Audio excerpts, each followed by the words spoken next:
بسم الله والحمد لله والصلاة والسلام على رسول الله صلى الله عليه وسلم. نستكمل إن شاء الله سبحانه وتعالى قراءة حديث كتاب معالم السنة للشيخ صالح حفظه الله تعالى، والليلة إن شاء الله سبحانه وتعالى مع باب من أبواب هذا الكتاب، وهو باب إجمال أشراط الساعة. طبعا احنا الفصل ده أو الكتاب ده هو الكتاب أو كتاب يتكلم عن الإيمان باليوم الآخر، ويذكر المقدمات التي تكون قبل يوم القيامة من علامات الساعة التي ذكرها لنا رسول الله صلى الله عليه وسلم. وطبعا احنا اتكلمنا ان علامات الساعة يقسمها العلماء إلى قسمين: علامات صغرى وعلامات كبرى. فطبعا العلامات الكبرى احنا اتكلمنا عنها في اللقاء اللي فات ونوهنا كده عن خطر وقوعها، ولكن النبي صلى الله عليه وسلم ذكر لنا علامات كثيرة صغرى، يعني كتنبيه لكل واحد منا أن يحذر من قدوم العلامات الكبرى. فإن شاء الله بإذن الله أول حديث في هذا الباب حديث أنس رضي الله عنه الذي قال فيه رسول الله صلى الله عليه وسلم: إن من أشراط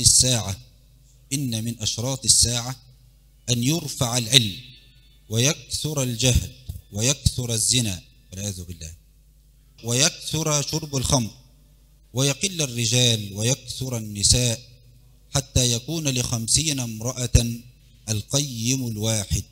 سبحان الله. النبي صلى الله عليه وسلم عندما يتكلم عن أشراط الساعة، طبعا في هذا التوقيت الذي تكلم فيه رسول الله صلى الله عليه وسلم كانت هذه الأمور بالنسبة له صلى الله عليه وسلم وبالنسبة للصحابة غيب من الغيب الذي لم يحدث، وهذا مما أخبر الله عز وجل به نبيه مما سيكون في السنوات التي تكون بعد ذلك.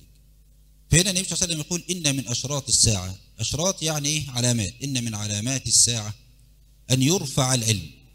أن يرفع العلم. طبعا احنا ذكرنا في اللقاء اللي فات إن احنا كلامنا عن أشراط الساعة مش من باب التشويق، يعني في بعض الناس بياخدها من باب التشويق وكلام حلو كده، يعني ذكرنا ان ده تناول مش صحيح. المفروض الإنسان يحذر. النبي صلى الله عليه وسلم ما ذكرها للتشويق، إنما ذكرها ذكرها للحذر ولاتخاذ العدة قبل لقاء الله سبحانه وتعالى أو قبل وقوع هذه العلامات. والنبي صلى الله عليه وسلم قال في الحديث الذي ذكرناه قبل ذلك: بادروا بالأعمال فتنا كقطع الليل المظلم. ده الأصل ان انت تستبق الفتن بالعمل الصالح علشان تكون في وقاية من هذه الفتن إذا جاءت وكانت يعني في حياتك، ونسأل الله سبحانه وتعالى أن يقينا وإياكم شر الفتن. يقول النبي صلى الله عليه وسلم: إن من أشراط الساعة أن يرفع العلم. دي من علامات الساعة أن يرفع العلم. طب كيف سيرفع العلم؟ النبي صلى الله عليه وسلم وضح ذلك فقال: إن الله لا يقبض العلم انتزاعا ينتزعه من صدور العباد. يعني ما فيش العلم لا يرفع إن واحد هينام ويكون عنده علم يصحى لا يجد العلم في صدره، لا، ده مش هيحصل.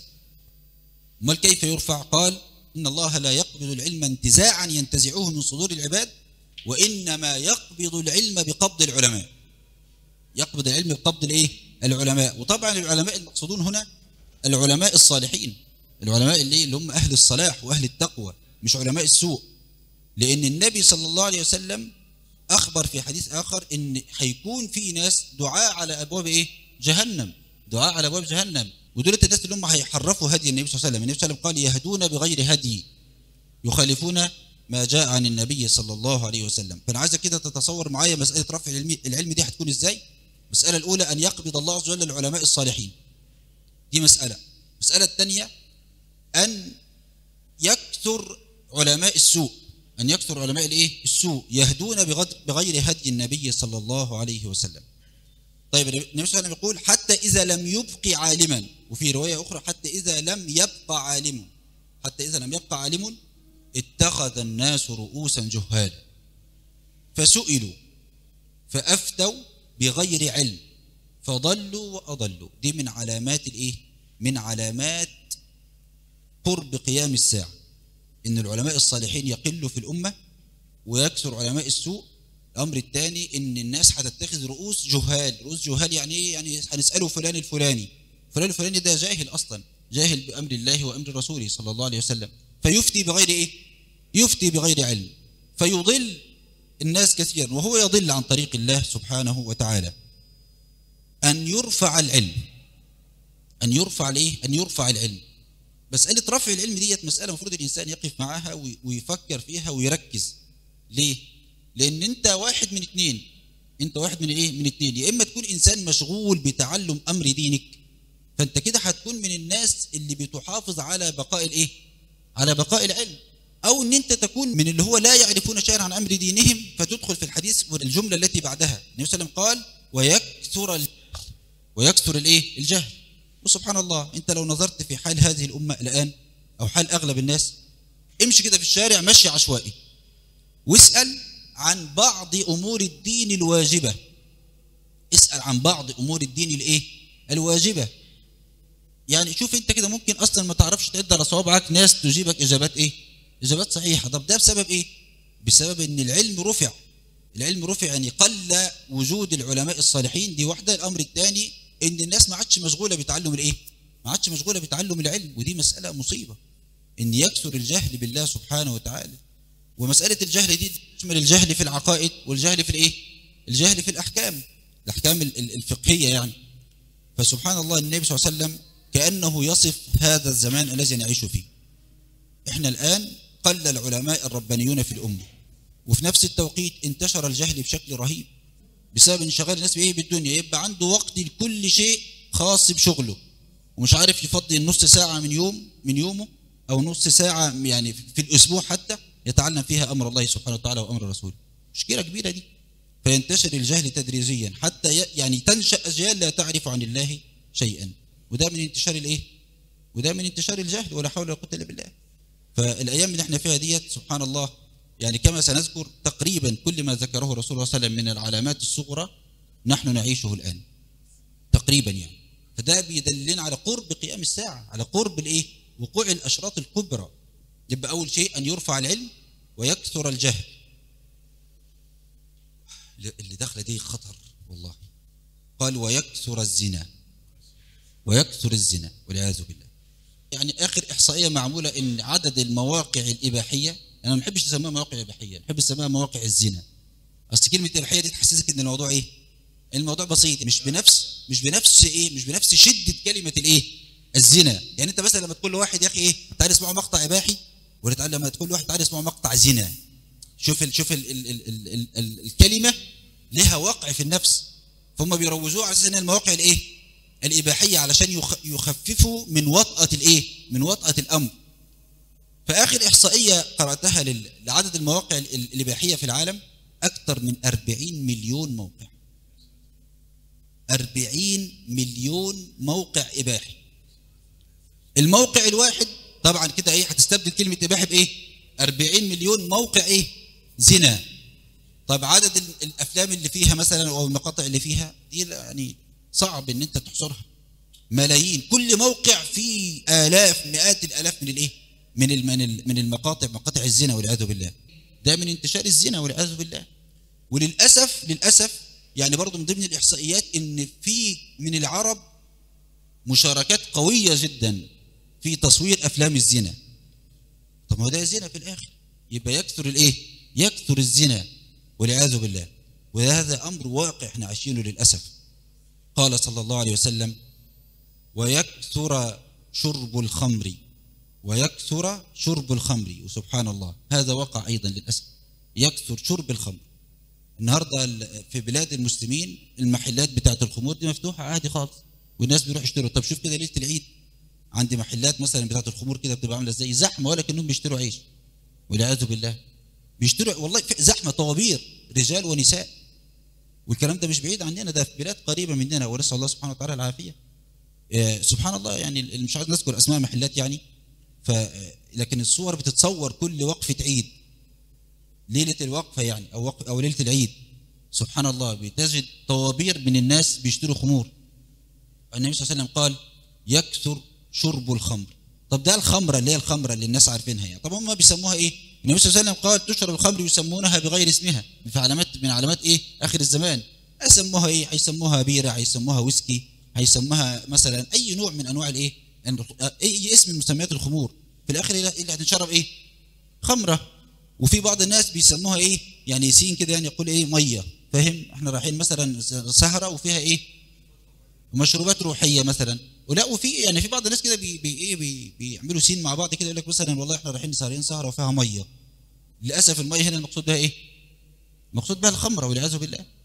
فسبحان الله ده انتشر، يعني سبحان الله. يعني النهارده الافراح، في بعض الافراح او في كتير من الافراح للاسف بيكون من حسن الضيافه من صاحب الفرح ان هو يحط ايه؟ ان يحط خمره والعياذ بالله. مصيبه، اقسم بالله العظيم مصيبه. وفي الاخر احنا بنشتكوا. احنا اللي فيه ده من ايه؟ بنشتكوا اللي احنا فيه ده من ايه؟ ومن الخمر ايضا المخدرات. ومن الخمر الايه؟ المخدرات، الحشيش، البنجو، الافيون، البودره مثلا بانواعها، البرشام مثلا، التمول، الترامادول. النبي صلى الله عليه وسلم قال كل مسكر خمر. كل مسكر ايه؟ الخمر. الخمر هو ما خامر العقل، يعني ايه؟ توه الانسان. والنبي صلى الله عليه وسلم قال ما اسكر كثيره فقليله ايه؟ حرام. يعني ان في واحد يقول يا سنة ايه انا بشرب حشيش بس انا ما بناخدش لغايه لما بننسطر، برضه ايه؟ حرام، خمر. حكم الخمر عند الله سبحانه وتعالى. الحشيش ده بياخد حكم الخمر، البانجو بياخد حكم الخمر. طب النهارده نسبه اللي بيشربوا حشيش كام؟ مصيبه، اقسم بالله مصيبه. ده الحشيش والبودره مصيبتين اكتر من الحشيش. فالنهارده لو تبص كده مساله الحشيش ده اصبحت منتشره بشكل يعني اكنه عامل زي السجاير كده، يعني فاهم اللي هو حاليا يعني كان واحد يقول مثلا في بعض الكلام ده سمعته بودني، واحد بيقول له انت بتتعاطى شيء، قال له لا ما بشربش الا حشيش بس. كان الحشيش ده مثلا ايه؟ يعني فيتامينات مثلا او كده، يعني فاهم؟ مصيبه اقسم بالله. اهو اللي بيشرب حشيش ده له حكم شرب الايه؟ شرب الخمر. يعني النبي صلى الله عليه وسلم قال كل مسكر خمر وكل خمر حرام. فاللي بيشرب حشيش، بيشرب بانجو، بياخد تمول، بياخد ترامادول، بياخد اي شيء بيذهب الايه؟ العقل، فله حكم الايه؟ فله حكم الخمر، له حكم كانه بيشرب خمر والعياذ بالله عند الله سبحانه وتعالى.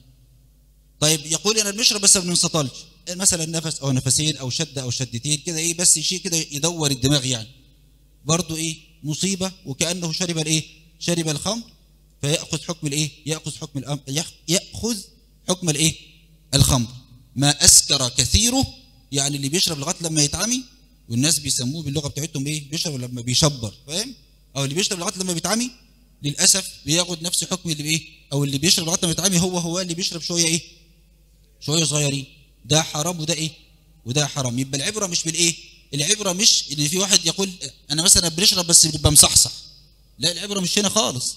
العبره في ان انت شربت ولا ما شربتش. ما اسكر كثيره فقليله ايه؟ حرام. لو شربت كثر او قل المشروب فانت كده بتاخد حكم الايه؟ حكم شارب الايه؟ حكم شارب الخمر والعياذ بالله.